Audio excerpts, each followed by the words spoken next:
soo dhawaada muuqaalkan waxaan ku soo koobi doonaa film lagu magacaabo Extraction. Filmkani wuxuu ka sheekeynayaa dagaalyahan calooshiisa u shaqaysta ah oo ka shaqaysta suuqyada madow oo loo diray hawlgal la rabo inuu ku badbaadiyo wiil yar oo dhalay hogaamiyaha ugu weyn ee Hindiya daroogada ka ganacsada. Inkastoo uu mishanku adag yahay, haddana su'aashu waxay tahay ma ku guuleysan doonaa hawlgalkan loo diray.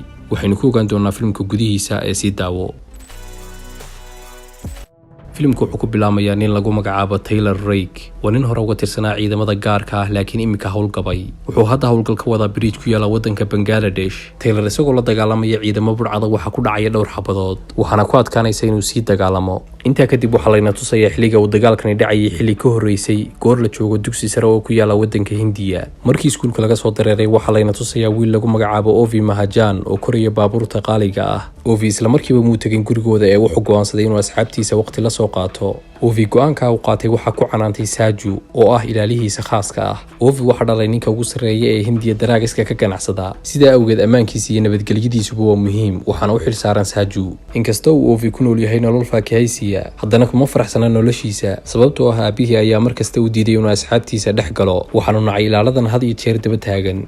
habeenada ka mid ah Ovi wuxuu si dhuumasho uga baxay gurigii, waxaana u tagay saaxiibadii. Siday u caweynayeen isagii saaxiibadii waxay go'aansadeen inay tagaan dhinaca dambe ee kalaabka si ay sigaar ugu soo cabaan. Intaa kadib waxa uu yimid dhowr askari oo calooshoodu shaqaystayaal ah. Waxay markiiba dileen saaxiibadii, isagiina way aftuubteen. Maalintii xigtay Saju wuxuu booqday Ovi aabihii oo ku xidhan xabsi ku yaala magaalada Mumbai ee Hindiya. Saju wuxuu isla markiiba u sheegay in wiilkiisii Ovi la aftuubtay. Ovi aabihii wuxuu aad uga cadhooday sababta uu Saju shaqadiisa u qabsan waayay, wiilkiisana ugu ilaalin waayay. Ovi aabihii isagoon doonayn inuu bixiyo madax furasho maadaama ay sharaftiisa dhimayso, wuxuu Saju ku amray inuu isagu dib ugu soo celiyo wiilkiisii. haddana uu keenina wuxuu ugu hanjabay inuu dili doono wiilka uu isagu dhalay. Ovi aabihii wuxuu ku jiraa xabsiga, sababta awgeed dhammaan dhaqaalihiisii waxa la saaray xayiraad. Sajuna wuxuu sheegay inaanay awoodin inay bixiyaan lacagta ciidamada soo badbaadin kara Ovi, laakiin Ovi aabihii warkaasi uu ka dhaadhici la'yahay umana jeedo. waxaanu Saju ku celcelinayaa inuu qaato go'aan degdeg ah oo wiilkiisii ku badbaadinayo. intaa kadib Saju wuxuu taladii kula laabtay xaaskiisii, waanay ka wada sheekaysteen. waxa uu sheegtay inuu istajiyo maadaama la helayo qof shaqaale ah oo badbaadiyo Ovi, si kasta ha u badnaato lacagta uu rabaaye. intaa kadib waxaa layna tusayaa kaymo cidla ah oo ku yaala wadanka Australia, halkan oo ay ku nasanayaan Taylor iyo asxaabtiisa. kabacdi Taylor wuxuu ka boodayaa buro ay saarnaayeen, waxaanu ku dhacayaa harag ka hooseysay. isla markiiba biyaha kama soo bixina wuxuu doortay inuu dhowr daqiiqo ku jiro biyaha guntooda, isagoo neefta isku haya ayuu sagxaddii biyaha fadhiistay, waxaanu dib u xasuustay noloshiisii hore. Taylor markuu ku soo laabtay gurigiisii wuxuu arkay diyaarad helikabtar oo taala beerta gurigiisa. kadib wuxuu guriga kadinkiisii ku arkay gabadh isaga sugaysa oo lagu magacaabo Nick Khan. Nick iyo Taylor waa saaxiib, waana isku koox. Nick waxay u sheegtay Taylor inay hayso hawlgal lagu badbaadinayo wiil lagu magacaabo Ovi Mahajan oo uu dhalay ninka ugu sareeya ee Hindiya mukhadaraadka ka ganacsada. Ovi cidda aftuubatay waa Amir Azif, waa nin dambiile ah oo asal ahaan ka soo jeeda Bangladesh oo colaadi ka wada dhaxayso Ovi aabihii. sida ay sheegayso macluumaadka ay hayaan, Ovi waxa la geeyay caasimadda Bangladesh, Dhaka. markuu Taylor maqlay magaca Dhaka, wuxuu isla markiiba soo xasuustay in ay saaxiibo shaqo isku yihiin oo la dhaho Gaspar oo magaalada ku nool. wuxuuna u sheegay Nick inuu ninkaas halkaa joogo. Nick waxay ku tiri Gaspar wuu hawlgabay, waanu ka fadhiistay shaqada, kadib way baxday. Taylor wuxuu isku diyaariyey gudagalka hawlgalkan. dhanka kale Saju wuxuu isna isku diyaariyey safar uu ku tagayo Bangladesh. waxaa la isugu yimid Dhaka. Taylor iyo Nick waxay macluumaadka ay ku hawlgali lahaayeen ka qaateen kooxdoodii, sidaasaanay ku dhaqaajiyeen. iyagoo hawlgalkii ku jira Taylor waxaa arkay mid ka mid ah basaasiin u shaqaynaysay Amir. isla markiiba way qabteen, waxaana ku riteen bas. nimankii burcadaha waxay Taylor u sheegeen in haddii uu rabo in Ovi la sii daayo inuu bixiyo madax furasho. Taylor wuxuu sheegay inaanu lacagta bixinin ilaa uu ogaaday inuu Ovi nool yahay iyo in kale. kadib waxay tuseen Ovi oo bad qaba, waxaanay Taylor ku dhaheen si degdeg ah lacagta madax furashada u keen. isla xilligaa shisheeyan khatar oo ay Taylor isku koox ahaayeen ayaa meel dheer ka soo toogtay dhowr nin oo Ovi hayay. Taylor markuu ogaaday inay saaxiibadii ragga laayeen, isna wuxuu dilay burcadda intii harsanayd. intaa kadib Taylor wuxuu badbaadiyey Ovi, waxaanay si degdeg ah uga baxeen meeshii. intaa kadib muuqaalku isbedelaya, waxaana layna tusayaa Amir Asif oo kulan la qaadanaya dhalinyaro isaga u shaqaysa oo ku eedeysan tuugnimo. mid ka mid ah ciyaalkii ayuu ka tuurayaa dabaq, inkastoo aanay wiilka ku caddayn dembigu. intaa kadib Amir wuxuu ku amrayaa mid ka mid ah ciyaalka oo la dhaho Farhad inuu jaro farihiisa maadaama uu xaday. isla waqtigaa waxaa Amir u yimid taliyaha magaalada Cornel Rashid, waxaanu u sheegay inuu Ovi baxsaday ilaa haddana aan lahayn. Amir wuxuu ku amray Cornel Rashid inuu si degdeg ah magaalada Dhaka bandi u saaro, sidoo kale uu ciidamo geeyo iskuis kasta iyo waddo kasta oo magaalada ka baxda.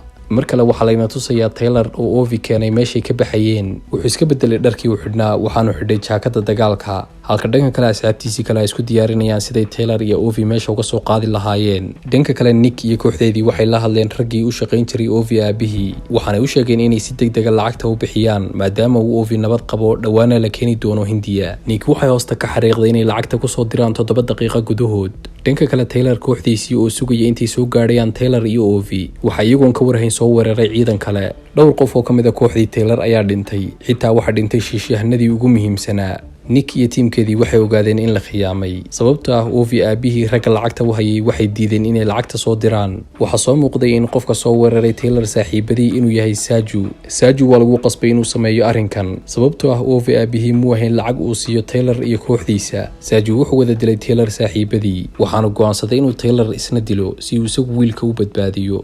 dhanka kale Cornel Rashid wuxuu ogaaday halkay ku sugan yihiin Taylor iyo Ovi, waxaanu isla markiiba daba dhigay ciidamadiisii waanu eriyaday. Taylor intii karaankiisa ahayd wuxuu isku dayay inuu ka cararo ciidamada labada dhinac ah ee baacsanaya. waxay eriyadaama mar ayuu istaagay, waxaanu la dagaalamay ciidamadii uu watay Cornel Rashid. intuu ciidamada la dagaalamayay waxa goobta soo gaadhay Saju, waxaanu weeraray Taylor. waxa dhex maray dagaal gacan ah oo adag. sidii u dagaalamayeen waxay isla galeen shaaric, waxaana Taylor jiiray gaari. Saju isla markiiba uu cararay si uu u badbaadiyo Ovi. wuxuu arkay ciidamadii Cornel Rashid oo Ovi uu la dagaalamay, waxaanu gacanta ku dhigay Ovi. laakiin intaa kumay dhamaanay Taylor oo gaari weyn wata ayaa gaarigii jirsiyay Saju. kadib wuxuu ka dalbaday Ovi inuu soo koro gaariga si ay meesha uga baxsadaan. Ovina uu koray waana ka baxsadeen goobtii. markay soo gaadheen waddo cidla ah Taylor wuxuu Ovi u sheegay inuu ka boodo gaariga. intaa kadib gaarigii wuxuu ku dhacay meel waanu ololay. Taylor wuxuu arrintan u sameynayay si ogaana, waxaanu rabay inuu tirtiro raadraaca lagu hayo. dhanka kale Saju weli wuu nool yahay, waxaanu mar kale bilaabay qaabkii uu ku qaban lahaa Taylor iyo Ovi. dhanka kale Amir waxa loo sheegay inaan Ovi lahayn, waxaanu Cornel Rashid u sheegay inuu ciidamadoo dhan u adeegsado sidii Ovi loo qaban lahaa Taylorna loo dili lahaa. iyagoo weli baxsada Taylor wuxuu wacay Nick, waxaanu uga warbixiyay sidii wax u jiraan. Nick waxay Taylor u sheegtay inuu Saju ka mid ahaa ciidamada calooshoodu shaqaystayaasha ah sida isagoo kale. intaa kadib Nick waxay u sheegtay inay u soo diri doonto helikabtar magaalada ka soo qaada, laakiin waxay ku tiri Ovi iska reeb maadaama uu heshiiskii burburay. laakiin Taylor wuu diiday inuu Ovi ka tago sababtoo ah wuxuu soo xasuusanayay wiil uu dhalay oo uu waa hore cidla kaga dhaqaaqay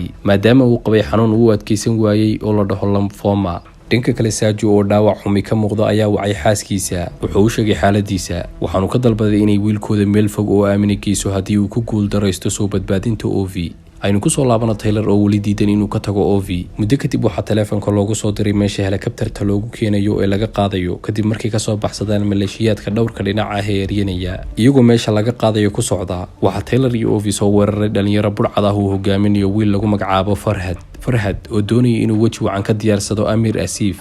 intaa kadib Taylor wuxuu wacay saaxiibkii Gaspar, waxaana isla habeenkiiba u hoydeen guriga Gaspar. habeennimadkii mar uu Gaspar maqnaa Taylor wuxuu la sheekaystay Ovi, wuxuu u sheegay wiil uu dhalay inuu u dhintay xanuunka kansarka. Taylor wuxuu u sheegay Ovi inuu ilaa imika ka qoomameeyo maadaama uu wiilkiisii cidla kaga dhaqaaqay isagoo xanuunsanaya, sidaa awgeedna aanu imika doonayn inuu isaga cidla kaga tago. Ovi oo sheekada si wacan ula socday ayaa ku yidhi dadka adigoo kale ahi kuma qarqoomaan biyaha ee way ku dhex fikiraan. markuu Gaspar soo laabtay Taylor wuxuu ogaaday inay wax khaldan yihiin, waxaanu fahmay inuu Gaspar la shaqeeyo Amir Asif. Gaspar wuxuu sheegay Taylor inuu Amir 10 milyan dul dhigay madaxa Ovi, waxaanu ku yidhi waynu kala qaybsanaynaa haddaad ii ogolaato inaan dilo Ovi. dabcan Taylor wuu ka diiday, waxaana labadoodii dhex maray dagaal. Gaspar oo Taylor cunaha haya oo isla baktiyay, waxaa si lama filaan oo soo baxay Ovi, waxaanu xabad ku dhuftay Gaspar.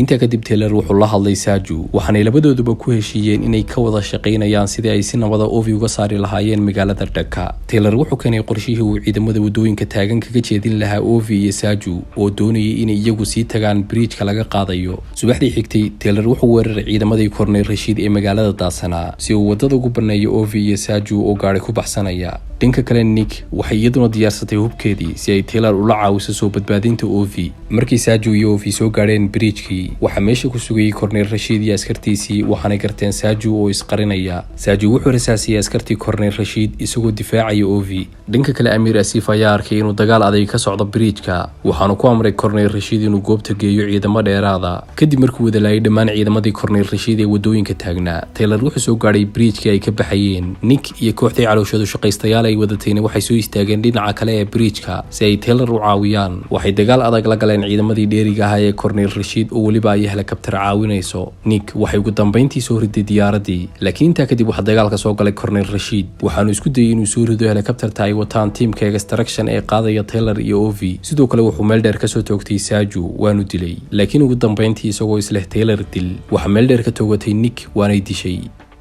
Taylor oo si xun u dhaawacmay ayaa Ovi u sheegay inuu u cararo dhanka diyaaradda tiimka badbaadinaya wataan, isagiina wuxuu kaligii la sii dagaalamay ciidamadii Colonel Rashid. markuu ciidamadii wada dilay isagoo u soo socda dhanka diyaaradii qaadaysay waxa dhabarka ka toogtay gaangistarkii yaraa ee Farhad. markuu arkay inuu Ovi bad qabo wuxuu ku dhacay webiga isagoo soo xasuusanaya wiilkiisii. Ovi, Nick iyo tiimkii extraction-ba waxay ugu dambeyntii ka tageen Dhaka iyagoo nabad qaba. 8 bilood kadib waxaa layna tusayaa Ovi oo iskuulkii ku soo laabtay. wuxuu u socdaa dhanka barkada dabaasha, wuxuu ku boodayaa barkada dabaasha ee iskuulka, waxaanu sidii Taylor oo kala fadhiisanayaa gunta biyaha isagoo tijaabinaya inta uu neefta isku hayn karo. dhanka kale waxaa layna tusayaa Nick oo Amir Asif kula kulantay hotel suuligii oo tooganaysa. filimku wuxuu ku dhamaanayaa Ovi oo biyaha ka soo baxaya, kadibna arkaya nin humaag saaran yahay, Taylorna shabaha oo isaga soo eegaya. filimka waxaa tooro koowaad ka ahaa Chris Hemsworth waxaana sameeyay Sam Hargrave. shirkadda Netflix ee xuquuqda filimka lahi waxay shaacisay in qaybta labaad ee filimka ay soo dayn doonto 16 Juun ee sanadkan.